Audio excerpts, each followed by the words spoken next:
Baik,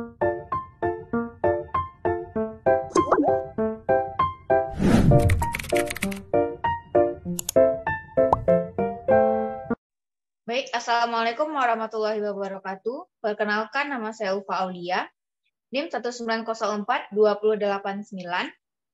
Baik, kami dari kedua dengan tema pertemuan 3.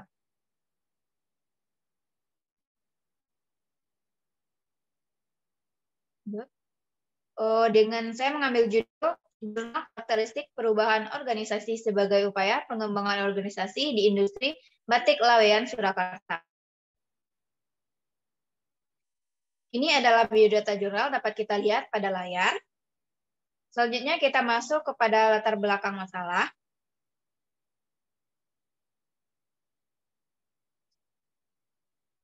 Pada dewasa, latar belakang masalah ini yaitu organisasi modern menghadapi berbagai permasalahan dan tuntutan perubahan eksternal. Hal tersebut menjadi kesimpulan bahwa perubahan organisasi merupakan hal yang sangat penting. Perubahan di sebuah organisasi memberikan banyak pengaruh positif terhadap kinerja karyawan dan organisasi. Menurut hasil penelitian Prawitjo, menunjukkan bahwa terdapat pengaruh positif dan signifikan antara perubahan organisasi terhadap kinerja pegawai di kantor pelayanan pajak di lingkungan Kanwil DPJ Surakarta. Salah satu industri yang kita kenal yaitu di Surakarta, yaitu Kampung Batik Laweyan. Masyarakat Laweyan dari zaman kerajaan sampai sekarang ini merupakan penghasil batik yang walaupun mengalami perkembangan, pasang surut dalam usahanya, tetapi masyarakatnya masih tetap eksis dalam bidang perbatikan. Namun, di balik meningkatnya penjualan tersebut, terdapat sejumlah permasalahan di manajemen batik yang masih bersifat tradisional. Masalah tersebutlah diantaranya penanganan SDM yang kerap terjadi pada masalah keluar masuknya tenaga kerja atau karyawan pembatik. Apalagi permasalahan kurangnya tenaga pembatik, pengganti dari kalangan tenaga muda di Laweyan dan sekitarnya.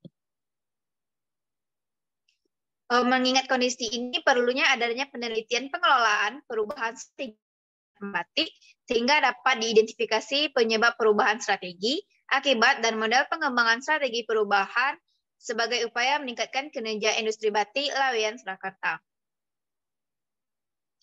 Selanjutnya, metode penelitian. Lokasi penelitiannya yaitu di Kampung Batik Laweyan Surakarta, Jawa Tengah, yaitu Batik Putra Laweyan, Batik Mahkota, Batik Merah Manis, Batik Puspa Kencana, dan Batik Grand Tenan. Jenis penelitiannya menggunakan deskriptif dengan pendekatan studi kasus yang diperoleh dari wawancara, observasi, dan dokumentasi atau arsip.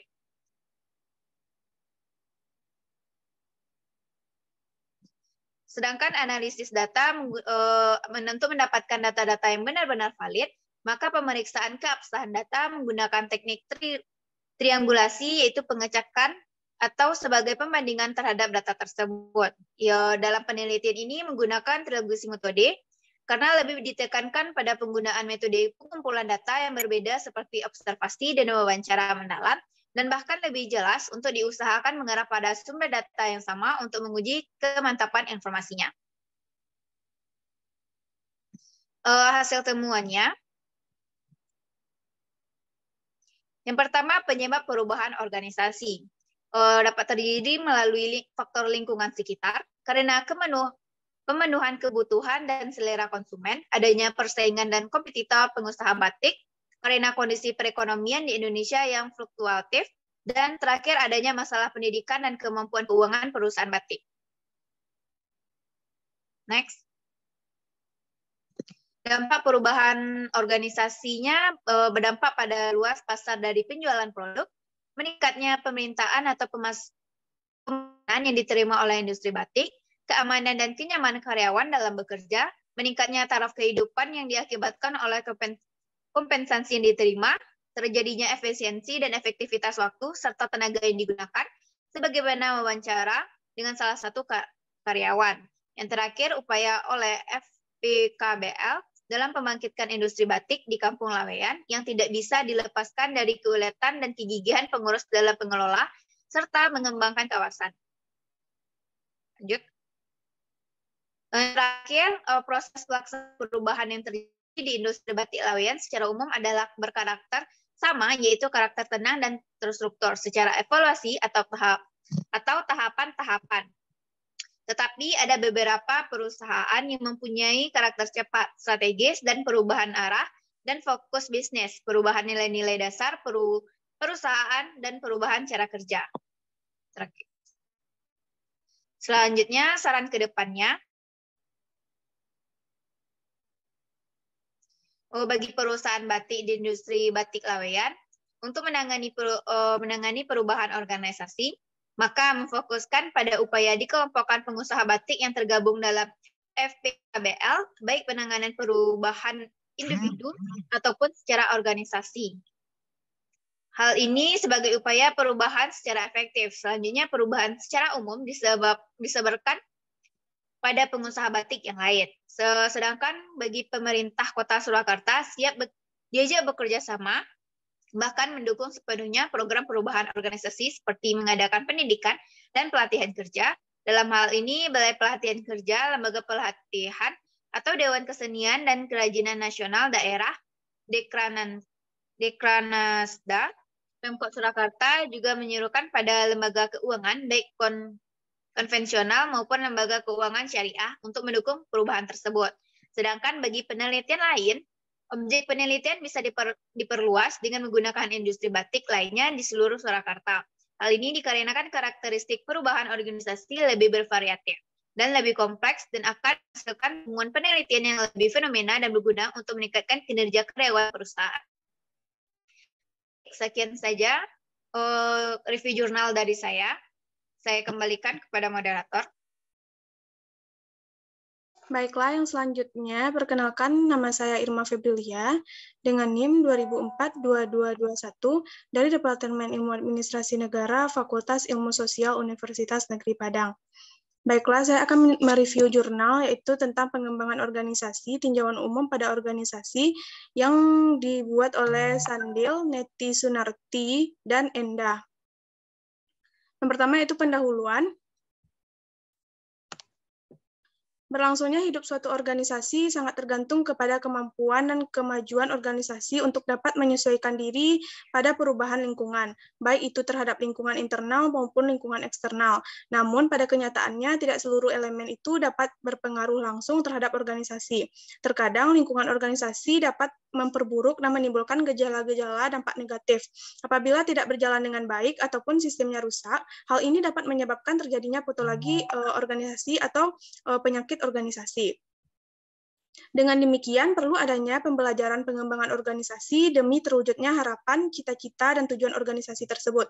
Pembelajaran organisasi diperlukan untuk proses pembelajaran intensif untuk menanggapi perubahan internal dan eksternal organisasi, serta konsep yang digunakan dalam organisasi untuk mendeskripsikan aktivitas yang terjadi dalam organisasi dan merupakan bentuk dari organisasi ketika aktivitas untuk berproses belajar terjadi dalam organisasi. Dan selanjutnya itu metode penelitiannya. Jadi penulis dapat menggunakan metode dalam penelitian karya ilmiah ini yaitu dengan studi literatur. Dalam hal ini penulis dapat mengumpulkan data diperoleh dengan melalui mencari materi dari berbagai literatur berupa buku-buku di perpustakaan, buku modul, dan media informasi internet yang ada hubungannya dengan karya ilmiah ini. Selanjutnya itu hasil penemuan, pengembangan organisasi atau organisasian development dapat diartikan dengan berbagai macam pendapat dan beragam pada pendapat para ahli. Pengembangan organisasi merupakan suatu usaha atau upaya yang terprogram dan terencana yang dapat dilakukan pada tingkat organisasi yang membantu setiap organisasi untuk membangun kualitas, kuantitas, dan kapasitas organisasi untuk selalu berubah dan berkembang dengan cara meningkatkan, mengembangkan, dan memperkuat strategi dan proses kerja serta struktur organisasi. Dan selanjutnya itu tujuan dari pengembangan organisasi menurut Toha tahun 2002. Yang pertama yaitu untuk memberikan dukungan dan kepercayaan di antara anggota. Yang kedua untuk memberikan kesadaran bersama terkait adanya permasalahan dalam organisasi. Yang ketiga untuk memberikan kewenangan tugas kepada para anggota. Yang keempat untuk memberikan keterbukaan. Yang kelima untuk memberikan semangat dan kepuasan kerja. Yang keenam untuk memecahkan masalah yang sinergitik. Yang ketujuh untuk memberikan tanggung jawab. Dan selanjutnya, tujuan lain dari pengembangan organisasi antara lain yang pertama sebagai alat dalam mengidentifikasi perubahan, yang kedua alat untuk mencari dan mengidentifikasi perubahan yang diperlukan dalam sebuah organisasi, yang ketiga dapat mengelola dan mempromosikan untuk pertumbuhan organisasi, yang keempat mendukung inovasi produk, yang kelima inovasi produk ini akan dapat mendukung dan membantu dalam menganalisis setiap bagian, dan yang terakhir menganalisis proses kerja. Dan selanjutnya, ciri-ciri pengembangan organisasi. Yang pertama, pengembangan organisasi mengandung suatu sistem organisasi total, memandang organisasi dari sudut ancangan atau pendekatan sistem, dibantu manajemen puncak, sering digunakan pelayanan seseorang perantara perubahan pihak ketiga, merupakan suatu usaha terencana, dimaksud untuk meningkatkan kemampuan dan kesehatan organisasi. Selanjutnya, menggunakan pengetahuan ilmu perilaku, dan selanjutnya merupakan suatu proses jangka panjang, merupakan suatu proses yang terus-menerus tanpa berhenti, dan selanjutnya terutama memusatkan pada pengubahan sikap, perilaku, dan hasil kerja kelompok atau tim organisasi ketimbang pada individu. Dan selanjutnya, pengembangan organisasi bertumpu pada pengalaman seperti bertentangan dengan kemampuan didaktik. Dan selanjutnya, pengembangan organisasi menggunakan suatu model campur tangan riset tindakan. Dan yang terakhir, pengembangan organisasi menekankan pentingnya penentuan tujuan dan kegiatan perencanaan. Dan selanjutnya, proses pengembangan dari organisasi. Yang pertama, identifikasi dan definisi masalah. Yang kedua, pengumpulan data. Yang ketiga, diagnosa. Yang keempat, perencanaan proses. Dan yang kelima, evaluasi dan feedback. Dan selanjutnya, tahapan dalam pengembangan organisasi. Tahap pertama yaitu pembentukan tim. Pada tahap ini dapat melibatkan semua anggota dalam pembentukan tim kerja.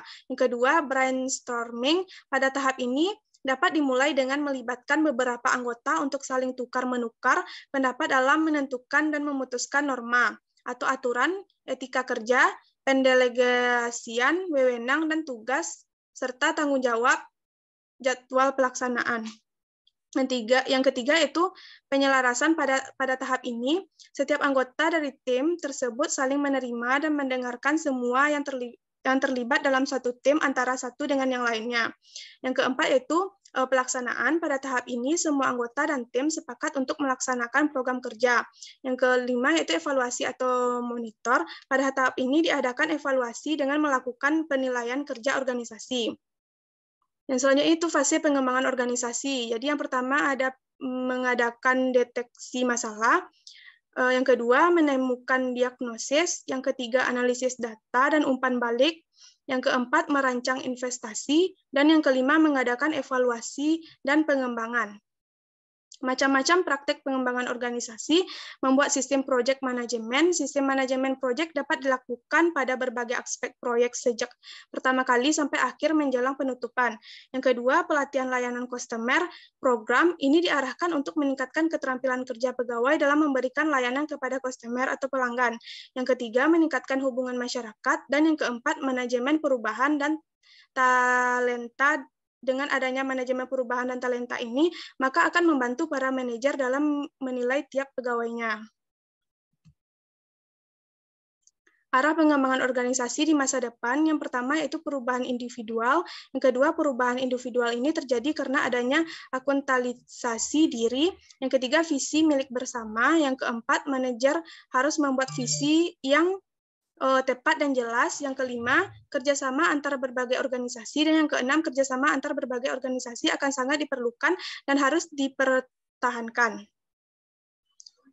Yang terakhir itu masukan dan saran. Penulis dalam penelitian ini berasal dari Universitas Galuh, Ciamis, Indonesia, yaitu Sahadi Neti Sunarti dan Enda Puspitasari.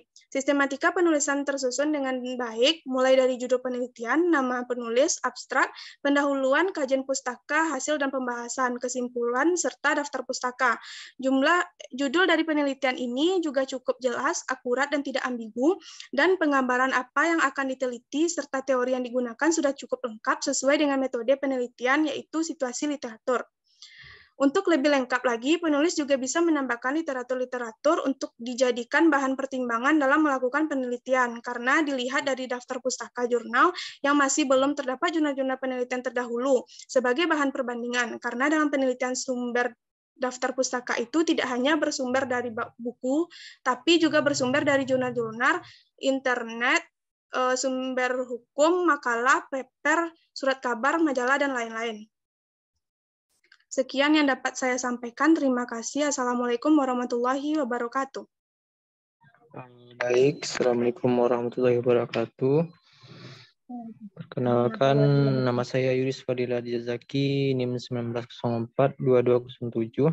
Sini saya akan mencoba menjelaskan satu materi atau jurnal yang saya review, yaitu yang berjudul Pengaruh karakteristik individu dan karakteristik organisasi terhadap pengembangan karir pegawai.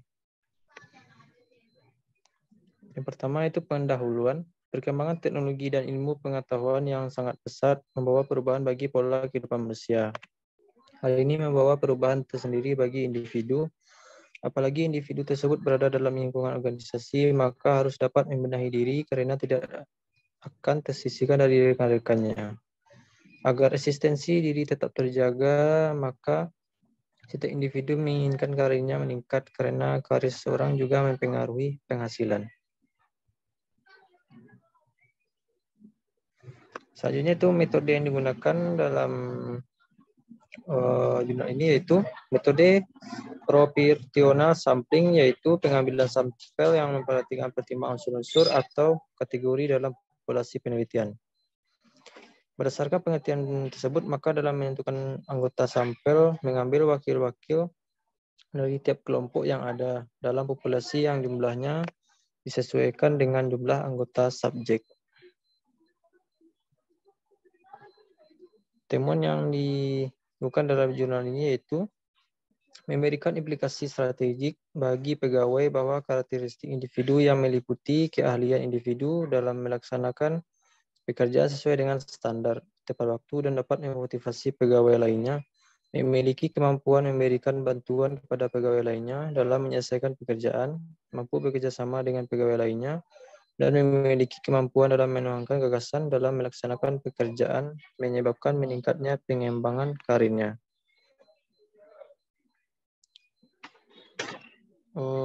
Selanjutnya hasil yang didapatkan yaitu keahlian individu mempengaruhi signifikan terhadap pengembangan karir karyawan atau pegawai.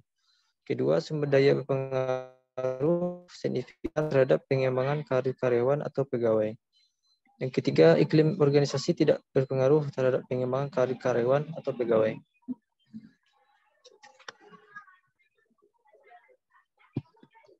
Saran dari untuk review jurnal ini yaitu saran dari saya yaitu seharusnya pegawai mampu mengelola dan merencanakan karir dengan baik. Kemampuan pegawai dalam menyampaikan informasi dan organisasi yang mampu memfasilitasi pengembangan kemampuan atau keterampilan pegawai menyebabkan meningkatnya pengembangan karir pegawai.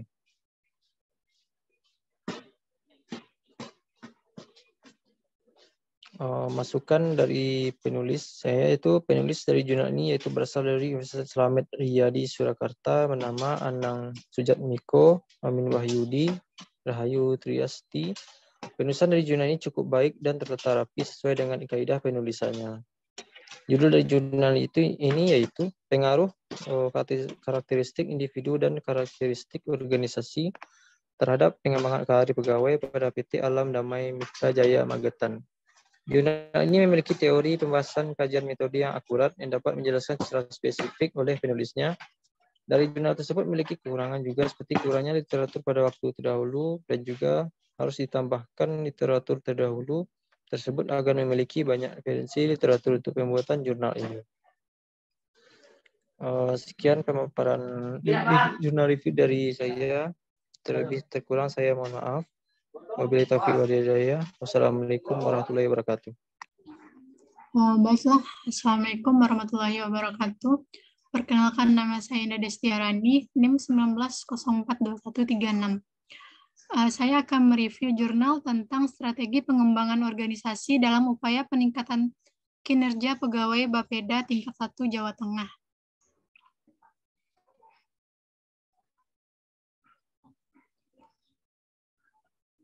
Yang pertama ada pendahuluan.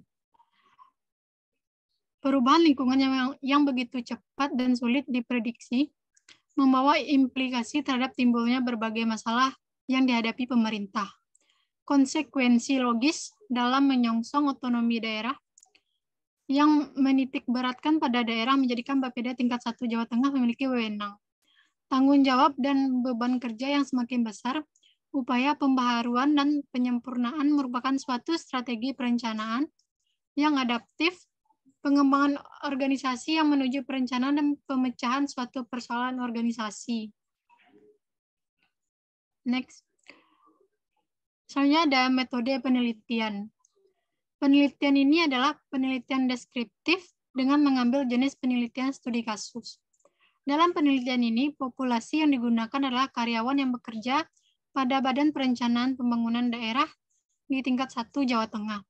Sumber utama dari penelitian yang digunakan merupakan semua data yang bersumber pada Badan Perencanaan Pembangunan Daerah atau Bapeda tingkat 1 Jawa Tengah. Yang ketiga ada hasil temuan. Yang pertama, klarifikasi mandat dan misi. Mandat merupakan suatu batasan wewenang dan tanggung jawab dari suatu organisasi. Terlihat adanya indikasi bahwa masih ditemukan beberapa kelemahan yang dapat disimpulkan bahwa mandat belum dijalankan atau dilaksanakan secara konsisten.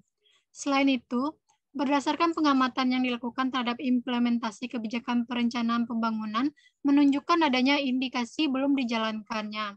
Mandat organisasi sebagian besar masih kuatnya ego sektoral di antara instansi terkait dan otonomi untuk melaksanakan mandat organisasi masih sangat tergantung kepada kepala daerah dan atau instansi atau lembaga di atasnya.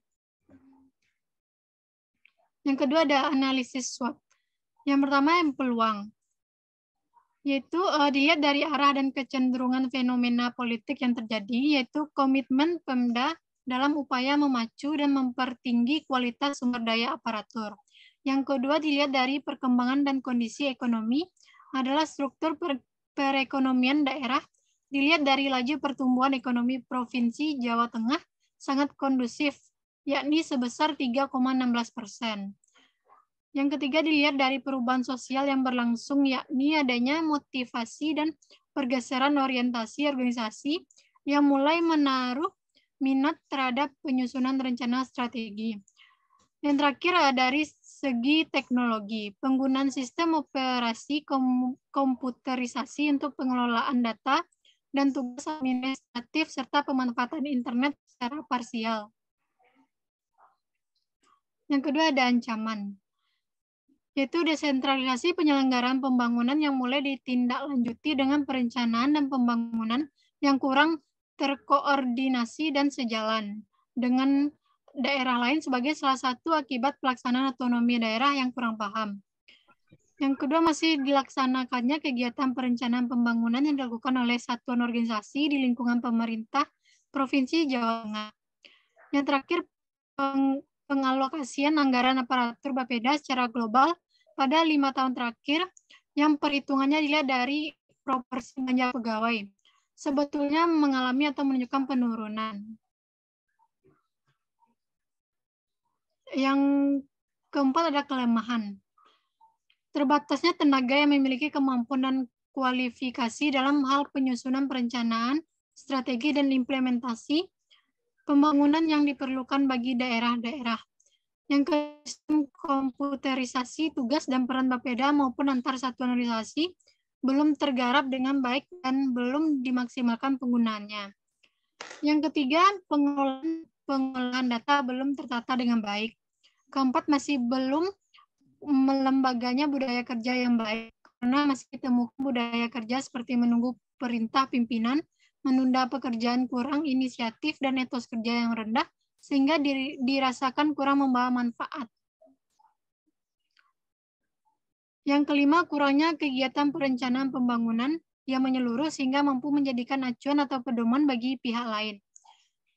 pemerintah maupun swasta, untuk turut menunjang dalam proses pelaksanaan pembangunan.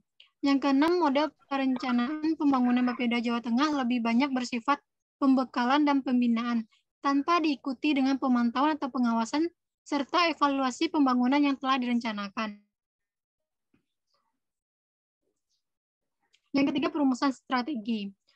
Rencana strategi pengembangan organisasi Bapeda Provinsi Jawa Tengah yang akan direkomendasikan adalah pengembangan perencanaan pembangunan secara lebih aspiratif, intensifikasi program mitra kerja, pengembangan organisasi, pengembangan daerah potensial, pembentukan dan pengembangan gugus kendali mutu, reorientasi pengelola Bapeda, peningkatan intensitas pengembangan iptek, menjalin kerjasama dengan R&D perguruan tinggi. Yang terakhir ada saran. Yang pertama, sebaiknya misi lebih realistis dan disesuaikan dengan tugas atau batasan yang boleh dan tidak boleh dilakukan. Yang kedua, pengembangan daerah potensial yang belum digarap maksimal dan adanya otonomi daerah diharapkan mampu menjadi lemah yang memiliki keunggulan. Yang ketiga, intensifikasi program mitra kerja yang diharapkan mampu membantu proses perencanaan, pengelolaan, dan pengevaluasian pembangunan menjadi lebih berkualitas. Baiklah, sekian hasil dari review jurnal saya. Apabila ada kesalahan, mohon dimaafkan. Assalamualaikum warahmatullahi wabarakatuh. Waalaikumsalam warahmatullahi wabarakatuh.